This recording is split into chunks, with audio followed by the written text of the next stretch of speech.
बहुत समय पहले सूर्यमठ नाम का एक शक्तिशाली राज्य था, जहां महाबली राजा आदित्यवीर सिंह का राज चलता था। उनकी बहादुरी और चतुराई के चर्चे दूर दूर तक फैले थे। राजा की 3 रानियां थीं।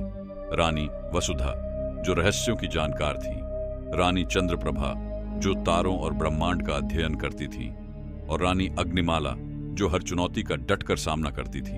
एक दिन महल के बाहर अजीब सी घटनाएं होने लगीं। पेड़ों की शाखाएं खुद ब खुद टूटकर गिरने लगीं, नदियों का पानी काला हो गया और राज्य में लोग अचानक बीमार पड़ने लगे। तभी एक बूढ़ा साधु महल में आया।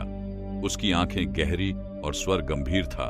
उसने राजा से कहा, हे महाबली, तुम्हारे राज्य पर 7 रस्सियों का अभिशाप है। ये रस्सियां तुम्हारे पूर्वजों के पापों की सजा है। यदि तुमने इन्हें सुलझाया नहीं तो 7 दिनों के भीतर तुम्हारा राज्य तबाह हो जाएगा। साधु ने राजा को 7 रंगों की जादुई रस्सियां दी, जो एक काले डिब्बे में बंद थीं। हर रस्सी के साथ एक रहस्य था। राजा और उनकी रानियों ने यह चुनौती स्वीकार की। पहला रहस्य, लाल रस्सी, खून का रहस्य। जैसे ही राजा ने लाल रस्सी निकाली, यह खुद ब खुद चलने लगी और राजा के चारों ओर लिपट गई। रस्सी से एक भयानक आवाज आई, जो मेरे रहस्य को सुलझाएगा वही जीवित रहेगा। मेरा प्रश्न है, वह क्या है जो कभी खुद को नहीं भूलता? राजा और रानियां सोच में पड़ गए। रानी वसुधा ने कहा, यह खून है। खून अपने अस्तित्व को कभी नहीं भूलता। जैसे ही यह उत्तर दिया गया, रस्सी जमीन पर गिरकर धूल में बदल गई। दूसरा रहस्य, नीली रस्सी, जल का जादू। नीली रस्सी को छूते ही पूरी महल की दीवारों से पानी रिसने लगा। पानी का स्तर बढ़ने लगा और हर तरफ अंधेरा छा गया। तभी रस्सी की आवाज आई, पानी का रहस्य सुलझाओ। वह क्या है जो पानी में होता है पर कभी भी गीला नहीं होता? रानी चंद्रप्रभा ने अपनी ब्रह्मांडीय पढ़ाई को याद किया और कहा, यह परछाई है। परछाई पानी में होती है पर गीली नहीं होती। रस्सी ने एक चिंगारी छोड़ी और अचानक पानी गायब हो गया। तीसरा रहस्य, हरी रस्सी, जंगल का अभिशाप। हरी रस्सी के चारों ओर आते ही महल जंगल में बदल गया। हर तरफ झाड़ियां और जहरीले पौधे और अजीब सी फुसफुसाहटें सुनाई देने लगीं। रस्सी ने कहा, मेरे सवाल का जवाब दो। वह कौन है जो चलता नहीं फिर भी सांस लेता है? यह पहेली सबको उलझा रही थी। तभी रानी वसुधा ने कहा, यह पेड़ है। पेड़ चलते नहीं लेकिन सांस लेते हैं। जैसे ही उन्होंने उत्तर दिया, रस्सी हवा में गायब हो गई। चौथा रहस्य, काली रस्सी, अंधकार की परीक्षा। काली रस्सी छूते ही पूरा महल अंधेरे में डूब गया। कुछ भी दिखाई नहीं दे रहा था। रस्सी ने एक और सवाल पूछा, इस अंधकार में कौन तुम्हारा मार्गदर्शन कर सकता है? राजा ने कहा, सिर्फ विश्वास।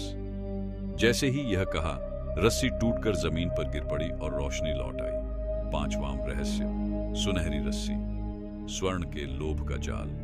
सुनहरी रस्सी के प्रकट होते ही हर तरफ सोने के ढेर लग गए।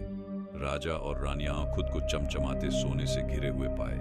रस्सी ने कहा, यह सब तुम्हारा हो सकता है अगर तुम अपनी सबसे प्यारी चीज छोड़ दो। राजा को समझ आ गया कि यह एक लोभ का जाल था। उन्होंने कहा, मेरे लिए मेरा राज्य सबसे प्रिय है, लेकिन मैं अपने राज्य का स्वार्थ छोड़ने के लिए तैयार हूं। सुनहरी रस्सी तुरंत गायब हो गई और सोना भी मिट्टी बन गया। छठा रहस्य, सफेद रस्सी, सत्य की परख। सफेद रस्सी ने सभी को एक दर्पण दिखाया। उसमें उनकी परछाइयां उनके पाप और कमजोरियां दिखा रही थी। रस्सी ने कहा, अपनी सबसे बड़ी कमजोरी को स्वीकार करो, वरना यह दर्पण तुम्हें कैद कर लेगा। राजा और रानियों ने एक एक करके अपनी कमजोरियों को स्वीकार किया। राजा ने कहा, मेरा अभिमान। वसुधा ने कहा, मेरा क्रोध। चंद्रप्रभा और अग्निमाला ने भी अपने दोष बताए। दर्पण टूट गया और रस्सी खुल गई। 7वां रहस्य, बैंगनी रस्सी, समय का अंत। अंतिम रस्सी सबसे कठिन थी। साधु ने चेतावनी दी, यह रस्सी समय का पहिया है। इसे खोलने के लिए तुम्हें समय की सच्चाई को समझना होगा। मेरा सवाल है, समय से बड़ा क्या है? सब सोचने लगे। राजा ने उत्तर दिया, स्मृति। समय गुजर जाता है लेकिन स्मृति अमर रहती है। रस्सी खुल गई और अचानक साधु गायब हो गया। अंत 7 रस्सियां सुलझने के बाद साधु की आवाज गूंजी, तुमने अपने साहस, बुद्धिमत्ता और सच्चाई से अपने राज्य को बचा लिया है। ये रस्सियां अब तुम्हारे साथ रहेंगी ताकि तुम्हें हमेशा याद रहे कि एकता और सत्य के बल पर हर अभिशाप को हराया जा सकता है। सूर्यमठ राज्य फिर से खुशहाल हो गया। राजा आदित्यवीर और उनकी रानियों की कहानी हमेशा के लिए अमर हो गई। कहानी का सार: हर मुश्किल में एक गूढ़ सत्य छुपा होता है, जिसे सुलझाने के लिए साहस और सच्चाई का सहारा चाहिए। आपको यह कहानी कैसी लगी? ऐसी और कहानियों को सुनने के लिए चैनल को सब्सक्राइब और वीडियो को लाइक करें।